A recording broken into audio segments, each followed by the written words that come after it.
Ladies, has anything like this ever happened to you? Watch. It's open. It's open. I don't go out on dates with guys who don't open the door for me. Really? Really? Seriously? Yes. Oh, man. No, he didn't. Well, according to a recent survey by Match.com, 73% of women believe that chivalry is dead. And according to one of our next guests, she explains in her new op-ed, it's because women killed it. Suzanne Venker is a columnist.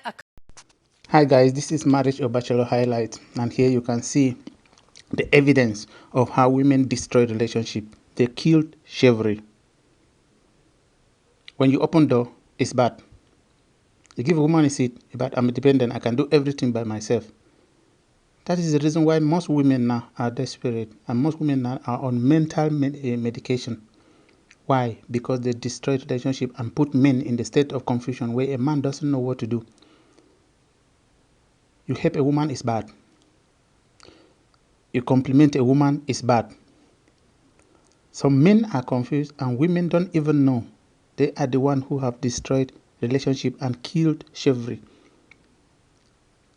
They blame men on toxic masculinity and all the rest, but they are the ones who unconsciously or consciously killed chivalry. Please don't forget to subscribe from this channel. Let's keep watching the video.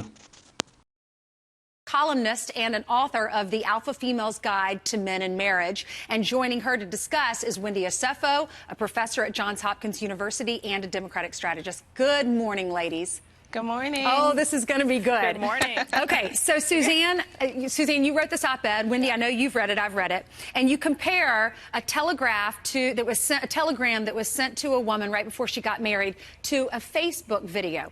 The first one I want to read is back in the day. Back in 1954, your friend, her mother just recently died. Your friend was going through a memorabilia. She finds this telegram, and it says, this is the husband writing it to his soon-to-be wife. Darling, I shall be waiting for you at 8 with a lifetime of expectancy. My heart will be coming with you down the aisle. May God be with us tonight as we pray we will always be with him. Thank you for becoming my wife. My love forever yours, Henry. Then several days later, Suzanne, you saw on Facebook this video where this person was saying chivalry is harmful to both men and women because it reinforces this idea that women need to be helped or saved by a stronger man, and it takes away a woman's agency. So you saw these two contrasts, and you decided to write the op-ed. Explain that a little for us.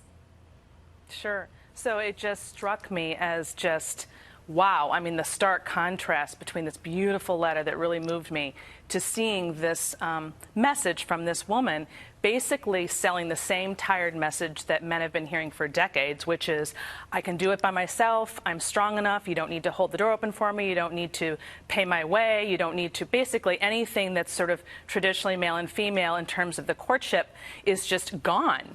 And after so many years of hearing that, my argument is that men have effectively said, okay, well, you said you don't want it, so I guess I'm not supposed to do it, and if I do it, then you're going to be insulted. So they're really lost and confused about what it is that women want, and I think women are just as confused because they've been sold this message that chivalry is bad or somehow destructive to women, when of course it's not at all. And so we have a problem. Wendy, what do you think? Are we to blame women? I wouldn't go as far as to say that women kill chivalry. Whether you look at from Cardi B to Beyonce or working moms like myself or even countless others, what we have done is we have evolved the conversation of what it means to be a woman in today's society. And what that means is, you know, we're doing it all. And it basically means that men have to basically rise to the occasion to meet us where we are. We are not, you know, the mothers of our past, and there was nothing wrong with that. But we are getting our arms involved in a lot of things, and we're busy doing and juggling millions of things. So chivalry is not dead in the essence of we don't want men to open doors for us. But what we are saying is, you know, you have to handle us, and you have to handle our full-time job as well. Yeah, you make a good point in this op-ed, Suzanne. You talk about how it's not that we can't open our own doors. It's not that we can't pay for our own food. But you say that does it show a sign of respect, or like why is it important to let a woman do those things? Right. So what's been lost in this whole 40-year experiment, really, or progress, however you want to define it, is the yin and yang, or the dance between women and men. And men and women now are completely confused and lost about who's supposed to do what, who wants what, and what women specifically are confused about is men, and how that is in their DNA to provide and protect women. That is who they are. That is their identity. And we've essentially ripped it out of them. And when they become unmoored, I mean, if you don't let them do what's in them to do, you're going to disrupt that dance. And so what I'm trying to say is, look, masculinity and femininity are wonderful things in and of themselves.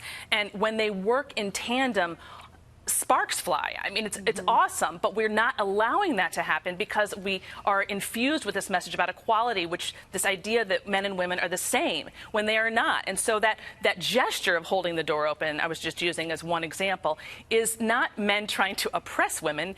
It's they want to please them, they want to take care of them, they want to show them honor, really. And we knew this in the past. Everybody knew this, and this has gotten completely lost in the last 40 years. You can see that in that telegram, how deeply that was felt and understood. And women today want that. You read that telegram, who would not want that, right? Yeah, but how are we going to get there if we, I mean, it's just, Wendy, we've got to get back to understanding.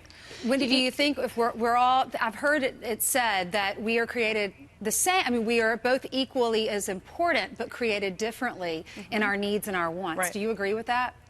I agree with that to some extent. And as a wife and as a mother of 2 little boys, I believe that the strength of a woman is also what makes men respect us even more. We are not necessarily... Guys, as you can hear, this shit is real. You heard from the last speaker?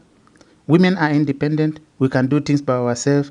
We don't need a man for this. But a man can still also do it. We are not stopping a man from being masculine. You can eat your cake and have it. If you are so independent and so easy, what do you need a man for? That's why you see many people opting out of marriage, and because women have killed chivalry, they have killed marriage, they have killed dating, they have killed relationships. And now some of them are complaining, where have all the good men gone? What do you think of marriage, man? As for me, I think marriage is something that men should really learn. Before a man steps into marriage nowadays, you need to know what you are stepping into, because it's a dangerous ground for men. Please share your thoughts down below. Like the video. Thank you for watching.